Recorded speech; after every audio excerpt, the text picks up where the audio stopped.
Bismillahirrahmanirrahim. Kwa mara nyingine tena kuleteni swali gumu sana, lakini swali pia muhimu sana.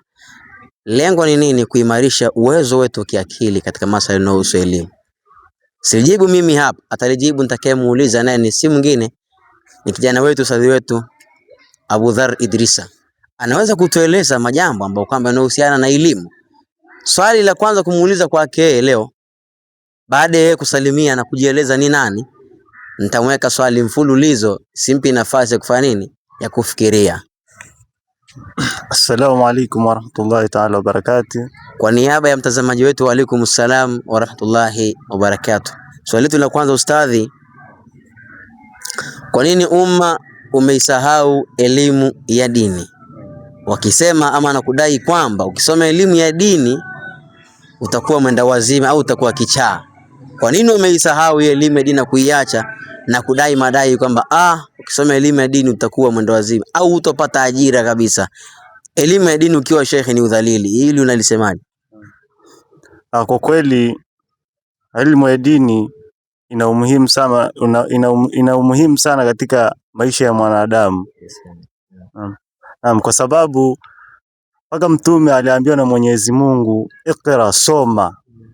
Kwa maana yake elimu katika umma ama katika jamii yetu, elimu ina umuhimu sana, kwa sababu mpaka Mwenyezi Mungu, angalia umuhimu ambao aliyomwambia bwana Mtume wetu Muhammad sallallahu alaihi wasallam, jinsi elimu ilivyo na umuhimu.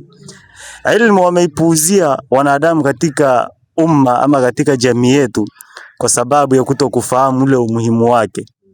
Maana wangelikuwa wanafahamu umuhimu wa elimu, wasingeipuuzia, kwa sababu elimu ndio inamfahamisha mwanadamu atamwabudije Mwenyezi Mungu, pia atafanya yale mambo ambayo Mwenyezi Mungu anaamrisha kama kutoa zaka, kwenda kuhiji.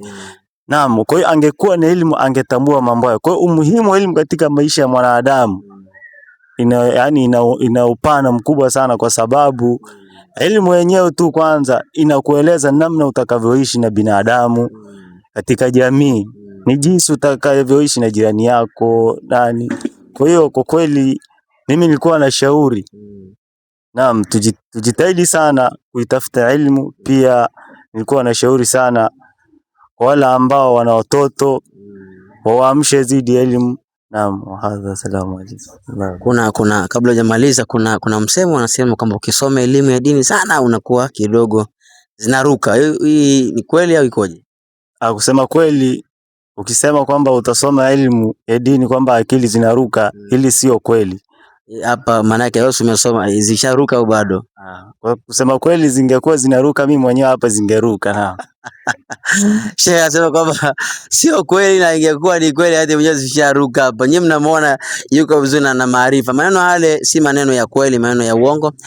Niwaombe sana kuwashukuru pia kwa kutenga muda wenu kutusikiliza, lakini pia usisahau jamani kushare, kulike na kucomment, lakini pia kujaribu kufuatilia vipindi vyetu tunavyofanya hapa, na unapofollow maana yake kila kitakachokuja hapo kwenye ukurasa wako wa Facebook au wa TikTok au wa YouTube, basi bila shaka kirusho tu kitakufikia. Ni mimi wenu Haji Juma Ramadhan. Wassalamu alaikum warahmatullahi wabarakatuh. Mwisho wa kipindi hiki ndio mwanzo wa kipindi kingine, mpaka wakati mwingine.